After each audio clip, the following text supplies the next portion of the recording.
मेरा नाम परिधि है। हम 4 बहनें थे और हमारा एक भाई था, जो कि तीसरे नंबर का था और मेरी 2 बड़ी बहनों से छोटा था। मेरी दोनों बड़ी बहनों की शादी हो चुकी थी। अब मेरे भाई की शादी का नंबर था, मगर वह शादी नहीं करना चाहता था। उसका कहना था कि अब वह पहले अपनी बाकी की 2 बहनों की भी शादी कर देना चाहता है, उसके बाद ही अपनी शादी करेगा। मम्मी तो भाई को बहुत समझाती थी कि पहले तुम अपनी शादी कर लो, घर में बहू आ जाएगी तो मुझे बेटियों की शादी करने में आसानी होगी, मगर वह मम्मी की बात मानता ही नहीं था। लेकिन मैंने तो अपनी मम्मी को साफ मना किया हुआ था कि मैं पहले पढ़ाई करना चाहती हूँ, मैं अभी शादी नहीं करना चाहती। जबकि मेरी सबसे छोटी बहन, उसे तो पढ़ाई लिखाई का कोई शौक ही नहीं था। मैंने मम्मी से बोल दिया था कि आप चाहो तो इसकी शादी कर सकती हो। मेरा भाई मुझसे 2 साल बड़ा था। मुझसे छोटी मेरी अभी एक और बहन थी। मेरा भाई जिस कॉलेज में पढ़ता था, उसका उसी कॉलेज का एक फ्रेंड था, जो हमारे घर पर कभी-कभी आ जाता था। देखने में बहुत अच्छा था और मेरे भाई की ही उम्र का था, मगर मैंने नोटिस किया था कि वह जब भी हमारे घर पर आता था, मुझे बड़ी घूर-घूर कर देखता था और मुझे देख-देख कर धीमे-धीमे स्माइल पास किया करता था, लेकिन कभी भी मैंने उसकी मुस्कुराहट का जवाब नहीं दिया था। पता नहीं वह अपने आप को क्या समझता था। एक बार मैं घर पर अकेली थी, जब वह मेरे भाई के बारे में पूछता हुआ हमारे घर आ गया था। मुझे ऐसा लग रहा था जैसे वो मुझसे कोई बात करना चाहता है, लेकिन तभी मेरी मम्मी आ गई और वह घबरा गया था। मैं धीरे-धीरे उसके इशारे समझ रही थी। मुझे वो लड़का बुरा लगने लगा था। शक्ल सूरत का वह जरूर अच्छा था, मगर उसकी नीयत मुझ पर थी। मैंने उसके बारे में अपनी मम्मी या भाई किसी को भी नहीं बताया था। मैं नहीं चाहती थी कि उस लड़के से मेरे भाई की दोस्ती खराब हो। लेकिन अब जब भी वह हमारे घर पर आता था, मैं दूसरे कमरे में चली जाती थी। मैं नोटिस करती थी कि उसकी नजरें मुझे तलाश कर रही हैं। मेरी पढ़ाई चालू थी और मैं अपनी पढ़ाई पर ज्यादातर ध्यान दिया करती थी। फालतू बातों से मैं बहुत दूर थी, क्योंकि मैं डरती थी कि गलत कामों में पड़ने से मेरी पढ़ाई का नुकसान हो जाएगा। कुछ दिन इसी तरह से गुजर गए। मैं कॉलेज गई हुई थी। कॉलेज से जब घर आई तो मैंने देखा कि हमारे घर में मेहमान थे। इन सारे मेहमानों को देखकर मैं चौंक गई थी। यह कोई नए लोग लग रहे थे। इनको तो मैं जानती भी नहीं थी। फिर मेरी छोटी बहन ने मुझे बताया कि यह भैया के दोस्त प्रशांत की फैमिली है। मैंने कहा, अच्छा, तो उसकी फैमिली हमारे घर पर क्या करने आई है? मेरी बहन मुझे देखकर हंसने लगी और कहने लगी कि आपका रिश्ता प्रशांत के लिए उसकी माँ लेकर आई है। मैं तो अपनी बहन की बात सुनकर चौंक गई थी। मैंने कहा कि इस लड़के की इतनी हिम्मत कि इसने अपनी माँ को रिश्ता लेकर ही मेरे घर भेज दिया। मेरी बहन कहने लगी, दीदी, अब कुछ भी हो, लड़का बहुत अच्छा है और आप नहीं जानती कि भैया के सारे दोस्तों में प्रशांत सबसे ज्यादा अमीर है। इसके पिता तो इस दुनिया में नहीं है, लेकिन इसके पिता बहुत सारी प्रॉपर्टी छोड़ गए हैं जो प्रशांत के ही नाम पर है। अगर आपकी शादी इसके साथ हो गई तो आप इसके घर में राज करोगी। मैंने अपनी बहन से चिढ़ते हुए कहा कि तुम खामोश हो जाओ। मैंने मम्मी से साफ साफ इनकार किया हुआ है कि मैं शादी नहीं करूंगी। मुझे अभी अपनी पढ़ाई कंप्लीट करनी है और उसके बाद जॉब भी करनी है। हम मिडिल क्लास लोग हैं और फिर हमारे सर पर तो पिता का भी साया नहीं है, सिर्फ एक भाई है। उसी की कमाई से हम लोग अपनी जिंदगी गुजार रहे हैं। आखिर हम कब तक अपने भाई पर बोझ बनते रहेंगे? मैं जॉब करके अपने भाई के साथ इस घर को चलाना चाहती हूँ। मुझे पूरी उम्मीद है कि मम्मी इस रिश्ते से इनकार कर देंगी। मेरी बात सुनकर मेरी बहन कहने लगी कि पहले आप इन लोगों को जाने तो दो, उसके बाद देखते हैं कि क्या होता है। मैं फ्रेश होने के लिए चली गई थी। हमारे घर पर लगभग 2 घंटे बैठने के बाद वह लोग चले गए थे। थोड़ी ही देर गुजरी थी कि मेरी मम्मी कमरे के अंदर आई और कहने लगी कि तुम बहुत भाग्यशाली हो परिधि। तुम्हें पता है तुम्हारा रिश्ता कहाँ से आया है? प्रशांत के घर से। प्रशांत ने अपनी माँ और बहन को तुम्हारा रिश्ता लेकर भेजा है। उसने तुम्हें खुद पसंद किया है और देखो, इतने बड़े लोग हमारे घर खुद चलकर तुम्हारा हाथ मांगने आए हैं। तुम नहीं जानती कि उसकी माँ को तो किसी के घर जाने की फुर्सत भी नहीं होती। वह हम जैसे गरीब लोगों के यहाँ अपने बेटे की ख्वाहिश पर खुद चलकर आई है। मैंने लड़के वालों को हाँ कर दी है, क्योंकि मुझे तो प्रशांत के अंदर कोई कमी नहीं लगी। इतना अमीर है, उसका पिता मरने से पहले अपनी सारी प्रॉपर्टी प्रशांत के नाम करके गया है। तुम वहां पर कितनी खुश रहोगी? मैंने अपनी मम्मी से कहा कि आपने उन लोगों को रिश्ते के लिए हाँ भी कर दिया। तो मेरी मम्मी कहने लगी कि हाँ, मैंने हाँ करने में बिल्कुल भी देर नहीं की, क्योंकि ऐसा रिश्ता तो किस्मत वाली लड़कियों के लिए आता है। पता है, लड़के की माँ और बहन ने तुम्हें देखा भी नहीं है। उनका कहना था कि हमारे बेटे ने जिस लड़की को पसंद किया है वो जरूर अच्छी ही होगी। हमने फिर भी उन्हें तुम्हारी फोटो दिखा दी थी। लेकिन तुम कॉलेज से कब आई? मुझे पता होता तो मैं तुम्हारा सामना उनसे जरूर करवाती। अगले हफ्ते वह लोग शादी की डेट फिक्स करने आएंगे।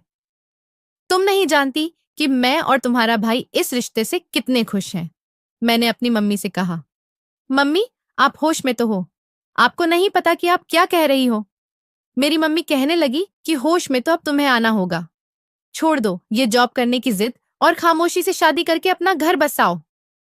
मैंने कहा, मम्मी, मुझे वह लड़का पसंद नहीं है, मैं उससे शादी नहीं कर सकती। मेरी मम्मी कहने लगी कि देखो, मैं उन लोगों को हाँ कह चुकी हूँ और वह बहुत अमीर लोग हैं। अगर किसी को पता चल गया कि तुम उस लड़के को पसंद नहीं करती तो लोग हमें बेवकूफ समझेंगे और कहेंगे कि इतना अच्छा रिश्ता इन लोगों ने ठुकरा दिया। प्रशांत बहुत अच्छा लड़का है, बस एक बार उसकी पढ़ाई कंप्लीट हो जाए, उसके बाद वह अपना बिजनेस संभालेगा और फिर उसका पिता मरने से पहले इतनी सारी प्रॉपर्टी उसके लिए ही तो छोड़ कर गया है कि उसे तो बिजनेस संभालने की जरूरत ही नहीं है। मेरी मम्मी खुश होते हुए मुझे गले से लगाने लगी और कहने लगी कि तुम नहीं जानती कि मैं इस रिश्ते से कितनी खुश हूँ। मैं चाहती हूँ कि मेरी छोटी बेटी के लिए भी ऐसे ही परिवार से रिश्ता आए। तुम्हारी दोनों बड़ी बहनें तो बेचारी बड़ी परेशानी भरी जिंदगी गुजार रही हैं, लेकिन मैं तुम्हारी तरफ से बेफिक्र रहा करूंगी, क्योंकि मेरी बेटी एक ऐसे परिवार में जा रही है जहां के लोग तो अमीरी से बहुत मशहूर हैं। मैंने कहा, मम्मी, आप यह कैसी बातें कर रही हो? क्या आप अपनी बेटी की शादी इसलिए करना चाहती हो कि प्रशांत अमीर है? वह अमीर हुआ और उसने मुझे खुश नहीं रखा। तुम मेरे लिए यह अमीरी किस काम की? मेरी मम्मी कहने लगी कि शुभ शुभ बोला करो। तुम वहां क्यों खुश नहीं रहोगी? आखिरकार तुम्हें प्रशांत ने खुद पसंद किया है और वह तुम्हें प्यार क्यों नहीं देगा? वह तुम्हें बहुत प्यार करेगा। मुझे अपनी मम्मी पर बहुत गुस्सा आ रहा था। आखिरकार वह मुझसे बिना पूछे लड़के वालों को हाँ कैसे कर सकती थी? मेरे घर में तो इस रिश्ते से सब बहुत खुश थे, मगर मैं और आगे पढ़ना चाहती थी, लेकिन मेरी चाहत को किसी ने नहीं समझा। मैंने भय से भी बात करने की कोशिश की तो भैया ने भी यही कहा कि प्रशांत बहुत अच्छा लड़का है और मैं तो चाहता था कि काश मेरी किसी बहन की शादी प्रशांत के घर में हो जाए, लेकिन कभी मेरी प्रशांत से बात करने की हिम्मत नहीं हुई, क्योंकि उसका और हमारा कोई मेल नहीं है। वो कहाँ है और हम कहाँ, लेकिन फिर भी उसने तुम्हें पसंद कर लिया और अपने घर वालों को रिश्ता लेकर भी भेजा। मैं इस बात से बहुत खुश हूँ। अब बस मैं जल्दी ही तुम्हारी शादी प्रशांत के साथ कर दूंगा। भाई की बातें सुनकर भी मैं चौंक गई थी। मेरी बात को कोई समझने की कोशिश ही नहीं कर रहा था कि मैं जॉब करना चाहती हूँ। मेरे भाई ने कहा था कि मैं इस घर के हालात संभालने के लिए अकेला ही काफी हूँ, तुम्हें जॉब करने की जरूरत नहीं है। और फिर घर वालों की खुशी के आगे मैंने अपनी खुशी को दफन कर दिया था। सबसे ज्यादा गुस्सा तो मुझे प्रशांत पर आ रहा था, जिसकी वजह से मेरा यह सपना टूटा था।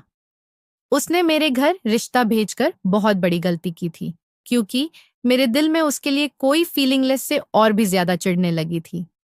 एक हफ्ते बाद ही उसकी फैमिली हमारे घर आकर शादी की डेट फिक्स कर गई थी और मेरे लिए बहुत सारे गिफ्ट्स भी आए थे, मगर मैंने उनमें से किसी भी गिफ्ट को खोलकर नहीं देखा था, क्योंकि मुझे ना तो अपनी शादी में कोई इंटरेस्ट था और ना ही अपने ससुराल वालों में कोई इंटरेस्ट था। मगर जिस किसी को भी ये बात पता चल रही थी कि मेरा रिश्ता कपूर इंडस्ट्रीज के मालिक प्रशांत कपूर से लग गया है, तो वह लोग मुझे बहुत ही भाग्यशाली कह रहे थे। प्रशांत मेरे भाई का दोस्त था। उसने मेरे भाई की भी कई बार मदद की थी। कई बार जब मेरे भाई को पैसों की जरूरत हुई थी तो उसने मेरे भाई को दे दिए थे, जिसको मेरा भाई फिक्र से ही उसे लौटा दिया करता था। घर में चारों तरफ शादी का माहौल छाया हुआ था। मेरी मम्मी ने भी मेरे लिए काफी कुछ जोड़कर रखा था, मगर प्रशांत ने भैया से बोल दिया था कि ना तो उसे दहेज चाहिए और ना ही उसे कोई जेवर। बस वह मुझे पसंद करता है और उसको सिर्फ और सिर्फ मुझसे ही मतलब था। इस बात पर तो मेरे घर वाले उसका और उसकी फैमिली का एहसान बहुत ज्यादा मान रहे थे। फिर मेरी शादी वाला दिन भी आ गया। मैं उस दिन बहुत रोई थी जब मेरे सारे सपने टूट रहे थे और फिर विदा होकर मैं अपनी ससुराल चली आई थी। मेरे ससुराल वाले इतने अमीर थे कि मेरी शादी में किसी चीज की कोई कमी नहीं थी। प्रशांत की शादी खूब धूमधाम से की गई थी। मेरा स्वागत भी घर के अंदर बहुत अच्छे तरीके से किया गया था। प्रशांत बहुत खुश नजर आ रहा था, मगर मैं उदास थी। लेकिन अब जो भी था, जैसा भी था, वह मेरा पति था और मैंने अपने दिल में आन लिया था कि अब मुझे सारी बातों को भूलकर अपनी नई जिंदगी की शुरुआत करनी ही पड़ेगी, क्योंकि अब तो मेरी शादी हो चुकी है। अब कुछ नहीं हो सकता। मैं दुल्हन बनी हुई अपने पति का कमरे में इंतजार कर रही थी। शायद मेरा यह इंतजार ज्यादा देर तक का होने वाला था, क्योंकि यह लोग तो अमीर थे और सुबह को देर तक उठते थे। उनके लिए रात खराब करना तो नॉर्मल सी बात थी।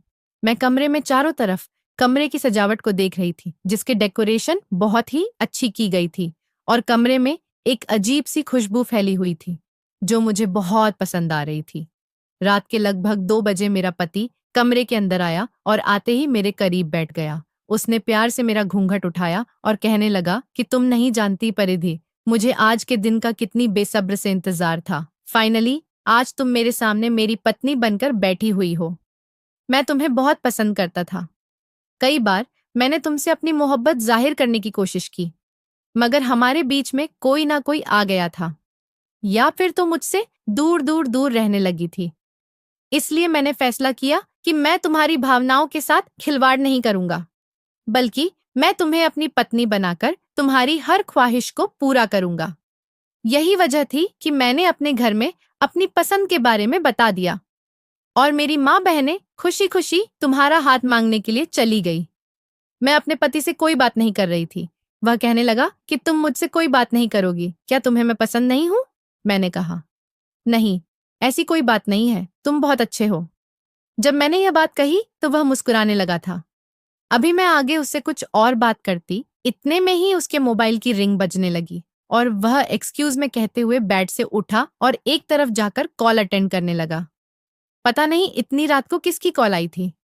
मैं वेट कर रही थी कि कब वह बात पूरी करने के बाद मेरे पास आकर दोबारा से बैठ जाए, जबकि मैं अब उसकी पत्नी बन चुकी थी, इसलिए मेरे दिल में उसके लिए अच्छे ख्याल पैदा होने लगे थे। वैसे भी अब पुरानी बातों को याद करने से कोई फायदा नहीं था। इंसान को अपनी नई जिंदगी की शुरुआत हमेशा खुशी खुशी करनी चाहिए। मैं खुश होने लगी थी, मगर शायद मेरी ये खुशी कुछ समय की ही थी। मेरी थोड़ी सी ही खुशी को अचानक किसी की नजर लग गई थी। कॉल पर बात करने के बाद मेरा पति मेरे पास आया और कहने लगा कि सॉरी परिधि, तुम्हें थोड़ी देर और वेट करना होगा। मेरा एक दोस्त अमेरिका से मेरी शादी अटेंड करने के लिए आया है। वह तो आज सुबह ही आने वाला था, मगर उसकी फ्लाइट देर से लैंड हुई, इसलिए उसे आने में इतना टाइम लग गया और बेचारे को मेरी शादी भी नहीं मिली। वह यहाँ ज्यादा किसी को जानता भी नहीं है, इसलिए मैं उसे लेने के लिए एयरपोर्ट जा रहा हूँ। मेरे अलावा यह काम कोई और नहीं कर सकता। बस मुझे 1 घंटा लगेगा। तुम मेरा इंतजार करो, मैं अभी आता हूँ। और फिर मैं तुम्हारा मुंह दिखाई का गिफ्ट भी लाना भूल गया था। वो भी मम्मी के पास रखा हुआ है। मैं उनसे लेना भूल गया था। अगर तुम्हें कोई प्रॉब्लम ना हो तो मैं जाऊं। मैंने अपने पति से कहा कि हाँ हाँ, आप चले जाओ। तो मेरा पति कहने लगा कि तुम्हें इन दुल्हन के कपड़ों में बहुत भारी भारी महसूस हो रहा होगा। तुम एक काम करो, इन्हें चेंज कर लो और इजी हो जाओ। इन कपड़ों की वजह से तुम्हें थकावट महसूस नहीं होगी। मैं अभी आ जाऊंगा तो अपने हाथों से तुम्हें मुंह दिखाए का गिफ्ट दूंगा। यह कहकर मेरा पति मुस्कुराने लगा था। मैंने उससे कहा कि अच्छा ठीक है, तो वह कमरे से बाहर चला गया और मैंने सोचा कि इमरजेंसी तो हर इंसान के साथ लगी रहती है। जब तक मेरा पति घर आता है, मैं दूसरे कपड़े पहन लेती हूँ और दोबारा से तैयार हो जाती हूँ, क्योंकि मेरा मेकअप भी थोड़ा खराब सा होने लगा था। मैंने अपनी अलमारी खोलकर कपड़े निकाले तो देखा कि अलमारी में एक से एक डिजाइनर और खूबसूरत कपड़े रखे हुए थे। मैंने उनमें से एक सिंपल सा सूट निकालकर पहन लिया और थोड़ा सा मेकअप भी कर लिया और फिर मैं बेड पर बैठकर अपने पति का इंतजार करने लगी। जब बेड पर बैठे बैठे थक गई तो इधर उधर टहलने लगी। 1 घंटे से भी ज्यादा हो गया था, मगर मेरा पति अभी तक वापस नहीं आया था। जब मैं टहलते टहलते थक गई तो बिस्तर पर लेटने लगी। सोचा कि आराम कर लेती हूँ, लेकिन अचानक मुझे शोर की आवाज सुनाई दी। यह शोर कैसा था, मेरी कुछ समझ नहीं आ रहा था। ऐसा लग रहा था जैसे बहुत सारे लोग इकट्ठा हैं और रोने की आवाज आ रही है। मैं घबरा गई थी। तभी अचानक कमरे का दरवाजा खुला और मेरी नंद कमरे के अंदर आई और रोते हुए मुझसे लिपट गई। कहने लगी, भाभी भैया, यह कहकर वो जोर जोर से रोने लगी। मैं उसके रोने का मतलब नहीं समझ पाई थी। मैंने उससे कहा, क्या हुआ है? तुम क्यों रो रही हो? तो उसने बताया कि भाभी, आपको नहीं पता कि भैया इस दुनिया से जा चुके हैं। उसकी अचानक बात सुनकर मैं शॉक्ड रह गई थी। मैंने कहा, क्या कह रही हो तुम? वह तो अपने दोस्त को लेने गए हुए हैं। तो मेरी नंद कहने लगी कि नहीं नहीं भाभी, भैया का रास्ते में अचानक एक्सीडेंट हो गया और वह मौके पर ही इस दुनिया को छोड़कर चले गए। भैया को अस्पताल ले जाया गया था, मगर डॉक्टर ने उन्हें मृत्यु घोषित कर दिया। आप नीचे चलिए, सब लोग आपको बुला रहे हैं। अपनी नंद की बात सुनकर तो मेरे पैरों तले से जमीन निकल गई थी और मैं खड़ी की खड़ी रह गई थी। मुझे अपने कानों पर विश्वास नहीं हो रहा था। मेरी नंद मेरा हाथ पकड़कर मुझे नीचे ले गई। मैं नीचे गई तो देखा कि सफेद चादर में लिपटा हुआ एक शव जमीन पर रखा हुआ था और उसके आसपास काफी सारे लोग इकट्ठा थे। मेरी सास और मेरे पति के भाई और उसकी बहनें बुरी तरह से रो रहे थे। मुझे तो यकीन ही नहीं आ रहा था कि जो इंसान अभी कुछ समय पहले मुझसे बातचीत करके गया था, वह अचानक कैसे मर सकता है। मैंने तो रोना शुरू कर दिया था। मुझे लग रहा था कि मेरी जिंदगी उजड़ गई। मैं अभी अभी ही तो सुहागन बनी थी और अब मैं विधवा भी बन चुकी थी। मेरी सास मुझे अपने पास बिठाकर लिपट कर रो रही थी और कह रही थी कि देखो, तुम्हारा पति इस दुनिया को छोड़कर चला गया। मेरे घर वाले भी आ गए थे और मेरे भाई का भी। रो रो कर बुरा हाल था क्योंकि उसका दोस्त इस दुनिया से जा चुका था। वो दिन मेरी जिंदगी का सबसे खतरनाक दिन था। प्रशांत का चेहरा बार बार मेरी आंखों से नहीं जा रहा था। मैं रोते रोते बेहोश हो गई थी और प्रशांत के शव का अंतिम संस्कार कर दिया गया था। मेरी मम्मी भी मुझे देख देख कर बहुत रो रही थी। कह रही थी कि मेरी बेटी को उसकी जिंदगी में खुशियां मिलने वाली थी, लेकिन सोचा नहीं था कि उसे इतना बड़ा दुख मिल जाएगा। मैं इतनी बुरी तरह से रो रही थी। अपने पति को याद कर करके मेरी हालत पागलों जैसी हो गई थी, मगर मैं अपने होशो आवाज खो बैठी थी। मुझसे इस बात का सब्र नहीं हो रहा था कि मेरा पति मुझे इस दुनिया से इतनी जल्दी छोड़कर कैसे जा सकता है। वह तो अपने दोस्त को एयरपोर्ट से लेने गया था। उसने कहा था कि वह अभी 1 घंटे में आ रहा है, मगर वह मुझे इस तरह से छोड़कर गया कि दोबारा वापस ही नहीं आया। मेरी सास ने मेरी मम्मी से कहा था कि यह हमारे बेटे की विधवा है, हमारे घर पर ही रहेगी। कई दिन गुजर चुके थे, मेरे घर वाले भी मेरे घर से जा चुके थे और मैं अपनी ससुराल में ही अपने पति की विधवा बनकर जिंदगी गुजार रही थी। मेरे पति की मौत को 1 हफ्ता हो गया था जब मेरी तबीयत खराब हुई और मेरी सास ने मुझे दवाई खाने के लिए कहा था। वह दवाई खाने के बाद मेरे सर में दर्द रहने लगा था और मैं बस सारा सारा दिन सोती रहती थी। एक दिन मेरी तबीयत बहुत ज्यादा खराब हो रही थी।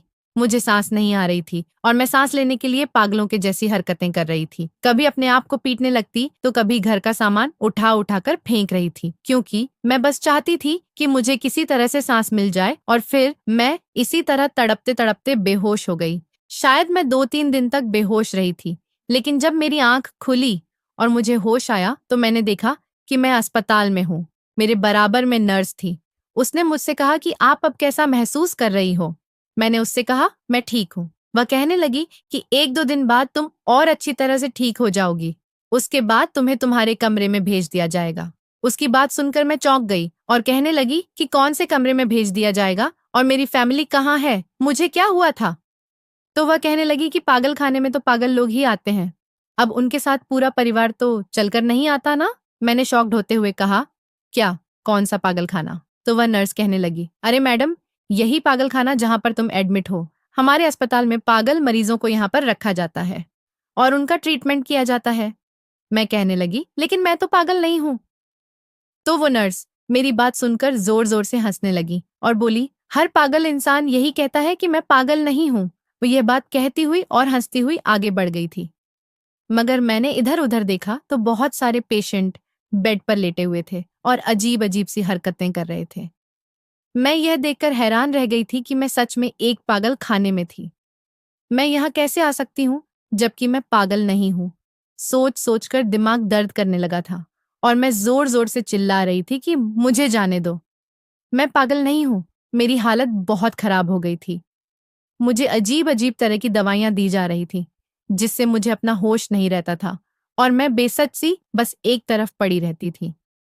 मेरी समझ नहीं आता था कि मुझे यहाँ कौन लेकर आया था? यहाँ पर पागलों के लिए अलग छोटे छोटे कमरे बने हुए थे, बिल्कुल किसी जेल की तरह। और मुझे भी इन कमरों में से एक छोटा सा कमरा दिया हुआ था, जिसमें रहने के बाद मुझे ऐसा लगता था जैसे मैं किसी जेल में कैद हूं। यहाँ के पागल एक दूसरे को नुकसान ना पहुंचाए, इसलिए उनको अलग अलग रखा गया था। लेकिन मैं बार बार वार्डन से चिल्ला चिल्ला कर कहती थी कि मैं पागल नहीं हूं, मुझे यहाँ कौन लेकर आया है? प्लीज मुझे बताओ, प्लीज मेरे घर वालों को फोन करो, मैं यहाँ से जाना चाहती हूँ। लेकिन मेरी आवाज की कोई सुनवाई नहीं होती थी। मैं इसी तरह से चीखती रहती थी, चिल्लाती रहती थी, और ज्यादा अपने दिमाग पर जोर डालने की वजह से मेरा दिमाग बहुत कमजोर होता जा रहा था। एक दिन आधी रात का समय था, जब मैं अपने बिस्तर पर लेटी हुई थी। एक वार्डन मेरे पास आई और कहने लगी कि तू तो बड़े खूबसूरत है, क्या तू सच में पागल नहीं है? मुझे लगा वो मेरी मदद करने के लिए आई है, शायद मुझे पागल खाने से निकाल दे। मैंने कहा, हाँ हाँ, सच में मैं पागल नहीं हूँ। तो वह कहने लगी, अच्छा तो फिर ठीक है, मैं तेरी मदद करती हूँ यहाँ से निकलने में, लेकिन उसके लिए तुझे डॉक्टर को खुश करना होगा। मैं समझ नहीं पाई थी कि वह किस डॉक्टर की बात कर रही थी।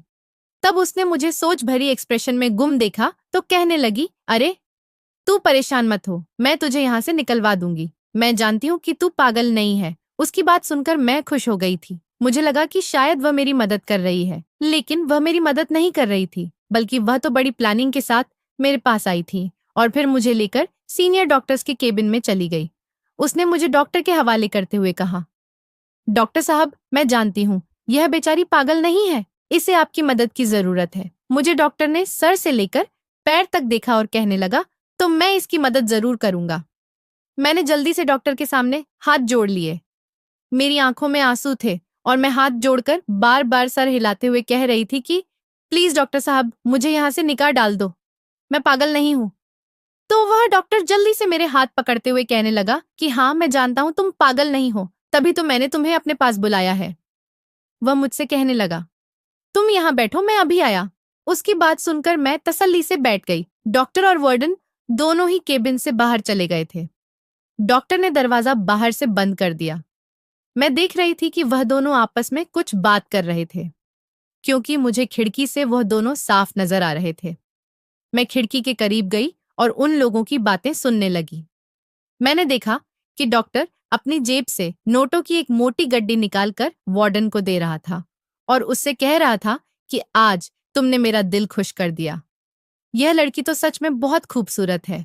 अब तुम जा सकती हो। मेरी समझ नहीं आया था कि आखिर यह सब क्या हो रहा था। मैंने देखा कि डॉक्टर पलटक कमरे की तरफ आ रहा था। मैं फौरन चेयर पर जाकर बैठ गई। डॉक्टर केबिन के अंदर आते ही दरवाजा अंदर से बंद करने लगा। मैं डॉक्टर को देखकर खड़ी हो गई थी और कहने लगी, डॉक्टर साहब, आप दरवाजा क्यों बंद कर रहे हैं? तो वह मेरे पास आया और कहने लगा कि अरे घबराने की जरूरत नहीं है, बस मैं तुम्हारी मदद करना चाहता हूँ।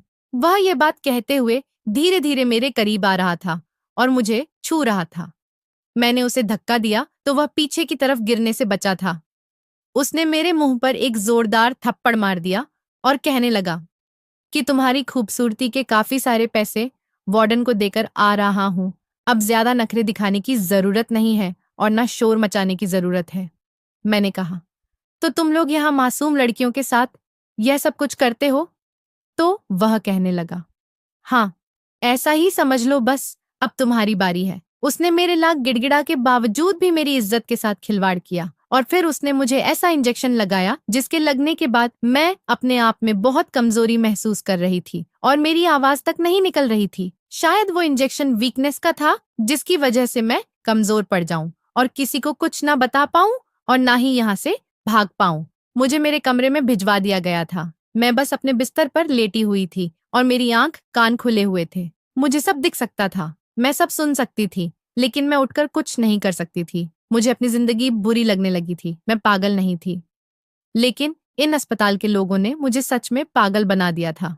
लेकिन सबसे ज्यादा सोचने वाली बात यह थी कि मुझे यहाँ पर लेकर कौन आया था। मैं तो अपने ससुराल में थी। मैंने सोच लिया था कि जैसे ही मुझे महसूस होगा कि मैं ठीक होने लगी हूँ, तो मुझे कुछ ना कुछ करके यहाँ से भागना ही होगा। मगर यहाँ सख्त पहरा था। मैं कुछ भी करके भाग नहीं सकती थी। आज रात फिर से मुझे वार्डन डॉक्टर के पास ले जाने के लिए आई थी। मैंने उसे कई बार मना किया, लेकिन मेरे मना करने के बावजूद भी मेरे साथ वही सब कुछ हुआ जो पहले डॉक्टर कर चुका था। कई दिन इसी तरह से गुजर गए थे। मुझे 2 दिन से डॉक्टर के पास जाना नहीं पड़ रहा था। शायद डॉक्टर कहीं बाहर गया हुआ था मेरे पास। यह मौका अच्छा था यहाँ से भागने का, क्योंकि जब डॉक्टर होता था तो मुझे वीकनेस वाला इंजेक्शन लगा दिया जाता था, जिसकी वजह से मैं कमजोरी की हालत में बिस्तर पर पड़ी रहती थी।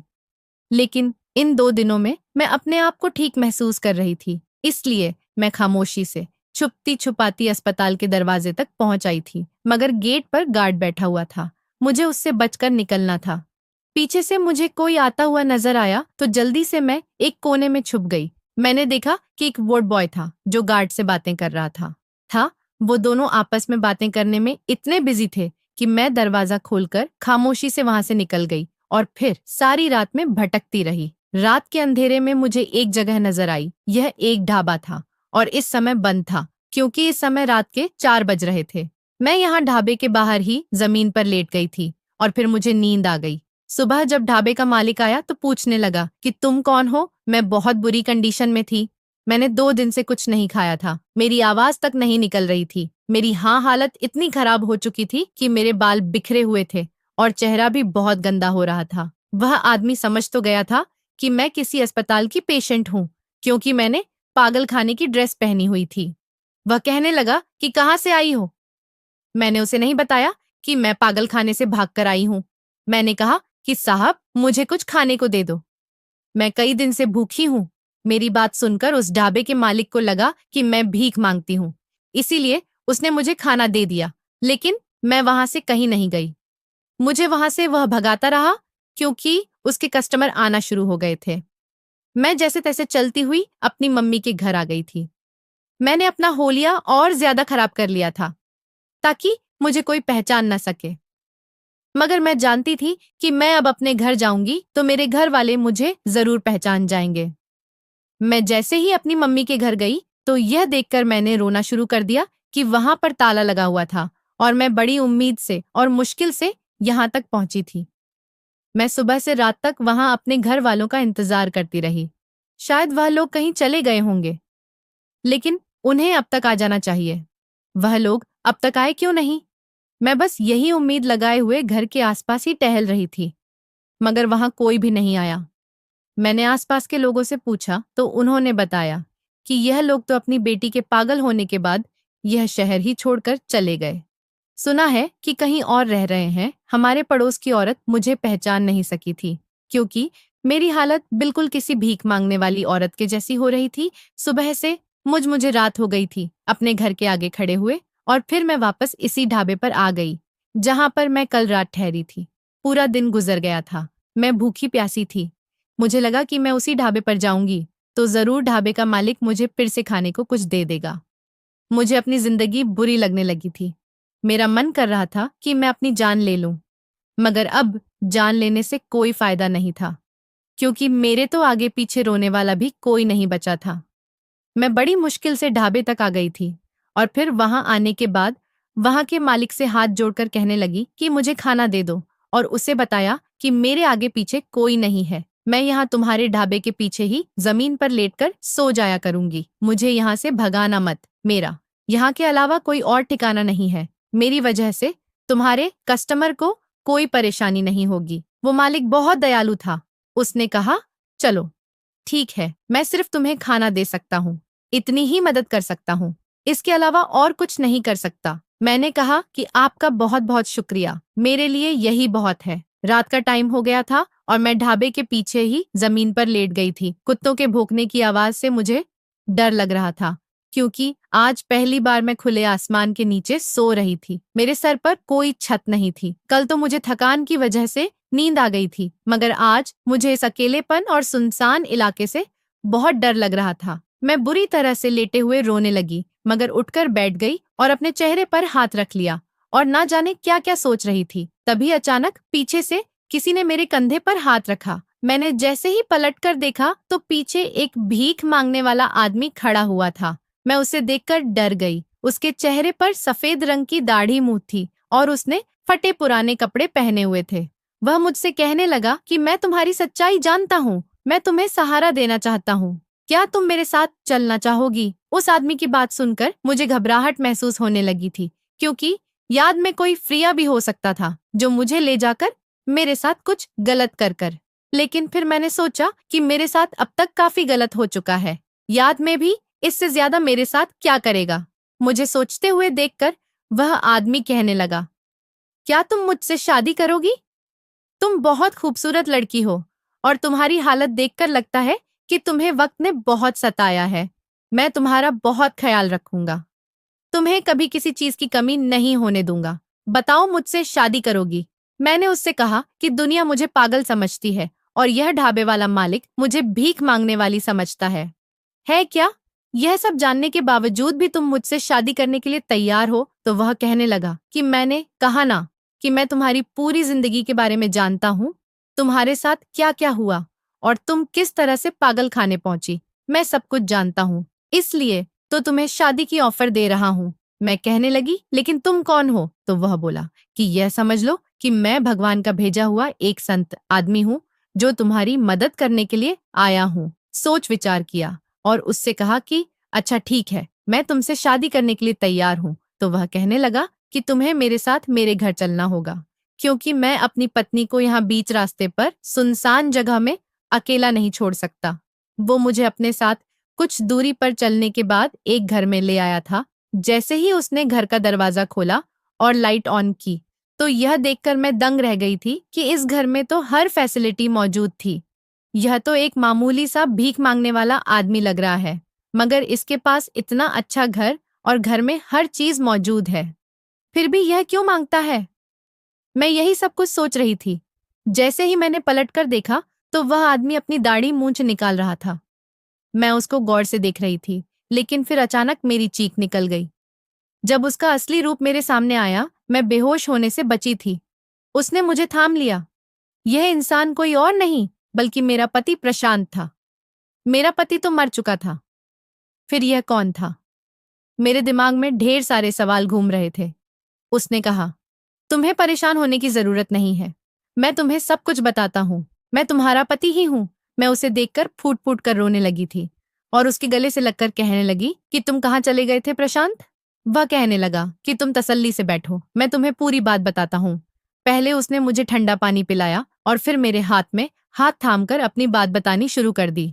उसने बताया कि मेरा एक दोस्त शादी वाले दिन अमेरिका से मेरी शादी अटेंड करने के लिए आने वाला था, पर वह नहीं आया। रात के समय जब उसकी कॉल आई तो उसने कहा कि मैं आ चुका हूँ, मुझे लेने के लिए आ जाओ। मैं उसको लेने के लिए ही जा रहा था और कार में बैठा हुआ था, जब अचानक मेरे दोस्त की फिर से कॉल आई। मैंने कॉल रिसीव की और अपने दोस्त से कहा कि तुम 5 मिनट इंतजार करो, बस मैं एयरपोर्ट तक आने ही वाला हूँ। मेरा दोस्त मेरी बात सुनकर हैरान रह गया और कहने लगा कि तुम एयरपोर्ट पर क्यों जा रहे हो, जबकि तुम्हारी शादी की पहली रात है। मैंने सोचा तुमसे पूछता हूँ कि तुम अभी तक अपनी पत्नी के पास गई या नहीं। मैं उसकी बात सुनकर हंसने लगा और कहने लगा, ये तुम कैसे पागलपन वाली बातें कर रहे हो? तुमने अभी मुझे कॉल किया था और कहा था कि मैं एयरपोर्ट पर हूँ, मुझे लेने के लिए आ जाओ, बस मैं तुम्हें ही लेने के लिए आ रहा हूँ। मेरा दोस्त कहने लगा, पागलपन वाली बातें तो तुम कर रहे हो। मैंने तुमसे कब कहा कि मैं एयरपोर्ट पर हूँ? मैंने तो तुम्हें दिन में ही कॉल करके बता दिया था कि मैं नहीं आ पाऊंगा, मेरा आना कैंसिल हो गया है।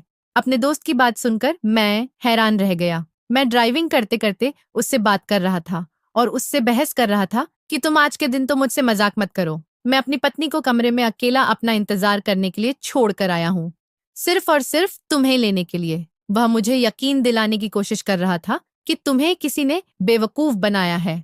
मैंने तुम्हें कॉल नहीं की, तुम देख सकते हो मेरे नंबर से तुम्हें कॉल नहीं आई होगी। मैंने ड्राइविंग करते हुए मोबाइल पर ध्यान दिया और चेक किया कि किसके नंबर से कॉल आई थी, लेकिन यह देखकर मैं दंग रह गया कि वह कॉल मेरे दोस्त के नंबर से नहीं आई थी। अभी मेरा ध्यान मोबाइल पर ही था कि अचानक पीछे से किसी ने मेरी गाड़ी को जोरदार टक्कर मारी और मेरी गाड़ी दूर जाकर एक पेड़ से टकराई थी और फिर उसके बाद में बेहोश हो गया। जब मुझे होश आया तो मैं अपने फैमिली डॉक्टर के यहाँ एडमिट था।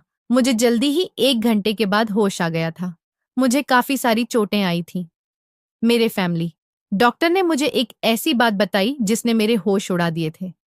वह कहने लगे कि तुम्हारा एक्सीडेंट नहीं हुआ था, बल्कि तुम्हारा एक्सीडेंट करवाया गया था। मैं जानता हूँ कि ये सब तुम्हारे साथ किसने किया है? हमारे फैमिली डॉक्टर मेरे पापा के बेस्ट फ्रेंड थे और उनको मेरे सौतेली माँ ने ढेर सारे पैसे दिए थे और कहा था कि प्रशांत मर जाना चाहिए। उन्होंने मेरे फैमिली डॉक्टर से कहा था कि तुम प्रशांत को जहर का इंजेक्शन लगा दो ताकि वह मर जाए, क्योंकि यह बात मेरी सौतेली माँ जानती थी कि मेरा इतना भारी एक्सीडेंट नहीं हुआ था। मेरे फैमिली डॉक्टर ने उनके कहने के मुताबिक पैसे ले लिए थे, लेकिन उन्होंने मुझे सब कुछ बता दिया था, क्योंकि मेरे फैमिली डॉक्टर जानते थे कि मेरी सौतेली मामा मेरे साथ यह सब कुछ क्यों कर रही है। वो एक ईमानदार इंसान है। दरअसल मैं अपने डैड का इकलौता बेटा था। मेरी मम्मी के मर जाने के बाद मेरे डैड ने मेरे सौतेली माँ से दूसरी शादी कर ली थी, जो अपने पहले पति से 2 बेटियां और 1 बेटा लेकर आई थी, मगर मेरे पापा ने मरने से पहले सारी प्रॉपर्टी मेरे नाम कर दी। मेरी सौतेली माँ को इस बात का गुस्सा था कि उन्होंने सारी प्रॉपर्टी बराबर बराबर सारे बच्चों के हवाले क्यों नहीं की। उन्होंने मेरी सारी प्रॉपर्टी अपने नाम करवाने के लिए मेरा यह एक्सीडेंट करवाया और उन्होंने ही तुम्हें पागल खाने में भिजवाया था। उन्होंने पागल खाने के डॉक्टर को पैसे खिलाए और जब तुम्हारी तबीयत खराब हुई तो उन्होंने तुम्हें पागल खाने में भर्ती करा दिया और कहा कि इस लड़की को दवाइयां देकर पागल कर दिया जाए। उन्होंने तुम्हारे घर वालों को भी यह यकीन दिला दिया कि तुम पागल हो चुकी हो। मैं काफी दिनों बाद रिकवर हुआ था। डॉक्टर अंकल ने मेरी सौतेली माँ के मुताबिक मुझे मृत घोषित कर दिया था और मेरे बजाय किसी और की डेड बॉडी उनके हवाले कर दी थी। मेरी सौतेली माँ अपने प्लान में कामयाब हो गई थी। उन्हें लगा कि मैं मर गया हूं, मगर डॉक्टर अंकल ने मुझे अस्पताल से गायब करवा दिया और मुझे अपने घर पर कुछ दिन तक रखा और सबको यही बताया कि मैं मर चुका हूं। जब मैं ठीक हुआ तो मुझे तुम्हारी याद आई। मैं तुमसे मिलना चाहता था। मुझे लगा कि इन लोगों ने तुम्हें तुम्हारे मायके भेज दिया होगा। मैंने अपनी पहचान बदल ली थी और मैं अपनी पहचान बदलकर तुम्हें ढूंढने की कोशिश कर रहा था। मैं तुम्हारे मायके के घर के बाहर पहरा देता था, मगर तुम मुझे वहां कभी दिखाई ही नहीं दी। मैं नहीं जानता था कि उन लोगों ने तुम्हारे साथ क्या किया, लेकिन मेरी नजर अभी भी तुम्हारे मायके पर ही टिकी हुई थी कि तुम जहां भी होगी, लेकिन कभी ना कभी अपने मायके जरूर आओगी। अब जब तुम अपने मायके गई तो मैं तुम्हें देखकर बहुत खुश हुआ था। मुझे बहुत सुकून मिला था, मगर तुम्हारी हालत देखकर मुझे बहुत अफसोस हुआ कि शायद मेरी वजह से ही उन लोगों ने तुम्हारी यह हालत की होगी। जब तुम अपने मायके पर ताला लगा हुआ देखकर यहाँ आई तो मैं तुम्हारे पीछे पीछे ही था और तुम्हारे साथ था कि अब मेरे होते हुए तुम्हें कोई नुकसान नहीं पहुंचा सकता। तुम्हें रोते हुए देखा तो मैंने सोचा कि अब मुझे तुमसे बात करनी ही होगी और इस तरह मैं तुम्हें अपने यहाँ लेकर आया हूँ। यह मेरे दोस्त का घर है। मेरे डैड ने दूसरे शहर में एक बंगला बनाया हुआ था। वह भी उन्होंने मेरे नाम किया था, लेकिन उस बंगले के बारे में मेरी सौतेली माँ और उसके बच्चे नहीं जानते। उस बंगले की चाबी मेरे एक दोस्त के पास है। हम सारे दोस्त मिलकर वहां पर पार्टी किया करते थे। मैं तुम्हें वहां लेकर जाऊंगा और हम दोनों वहां पर अपनी जिंदगी गुजारेंगे और अपनी जिंदगी की एक नई शुरुआत करेंगे। प्रशांत की बातें सुनकर मेरी आंखों में आंसू आ गए थे। वह भी जिंदगी की एक बड़ी जंग जीत कर आया था। फिर मैंने उससे बताया कि मेरे साथ पागल खाने में क्या क्या हुआ था। उसे बहुत अफसोस हुआ था मेरी हालत को देखकर, मगर फिर उसने मुझे समझाया और तसल्ली दी कि तुम्हें परेशान होने की जरूरत नहीं है। तुम वह सब कुछ एक सपना समझकर भूल जाओ और अपनी जिंदगी की शुरुआत करो। अब तुम्हारी हकीकत यही है कि मैं तुम्हारे साथ हूं और अब तुम्हें मुझसे कोई भी अलग नहीं कर सकता। इस तरह प्रशांत और मैं उस बंगले पर चले गए थे। वहां जाने के बाद मेरे पति ने नौकरी करना शुरू कर दी और अपनी काबिलियत के बलबूते पर दोबारा से उसने अपने एक अच्छा बिजनेस सेटअप बना लिया। हम लोगों ने बहुत सब्र किया था। जो कुछ प्रशांत के सौतेली माँ ने हम दोनों के साथ किया था, जरूर भगवान उनको उनके की सजा देगा। मेरे घर वालों को लोगों ने उल्टी सीधी बातें कहकर तंग कर दिया था। लोग उनसे कहते थे कि तुम्हारी बेटी मनहूस है, शादी की पहली रात ही अपने पति को खा गई और अब पागल खाने में बैठी हुई है। मेरी माँ और मेरे भाई से यह सारी बातें बर्दाश्त नहीं हुई, इसलिए उन्होंने तंग आकर वह मोहल्ला ही छोड़ दिया। लेकिन मैं अपने पति के साथ अब आसान जिंदगी गुजार रही हूँ और अब बहुत खुश हूँ। तो दोस्तों, उम्मीद करती हूँ आपको हमारी कहानी पसंद आई होगी।